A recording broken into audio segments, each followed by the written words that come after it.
Madam president, Andhra Pradesh ప్రజలకు ఇది very bad morning అంటూ రాష్ట్రపతి ద్రౌపది ముర్ముకు వైసీపీ ట్వీట్ చేసింది. ఏపీలో శాంతి భద్రతలు అదుపు తప్పాయని ఆరోపించింది. రాష్ట్రపతి కలగజేసుకుని ప్రజలను కాపాడాలి అని విజ్ఞప్తి చేసింది. ఈ మేరకు వైసీపీ అధికారిక ట్విట్టర్ హ్యాండిల్లో ఆ పార్టీ పోస్ట్ పెట్టింది. పల్నాడు జిల్లా వినుకొండలో వైసీపీ కార్యకర్త దారుణ హత్యను ఉద్దేశించి ఈ వ్యాఖ్యలు చేసింది.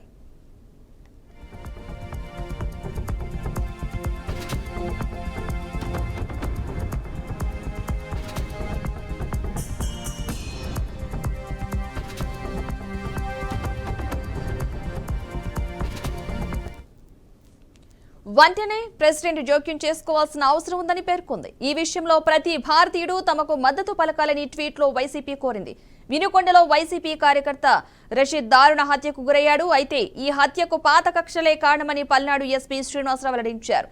దీనిపై వైసీపీ నేతలు తీవ్ర నిరసన వ్యక్తం చేశారు. రాష్ట్రంలో శాంతి భద్రతలు కరువయ్యాయని, వైసీపీ నేతలకు రక్షణ లేకుండా పోయిందని మండిపడుతున్నారు.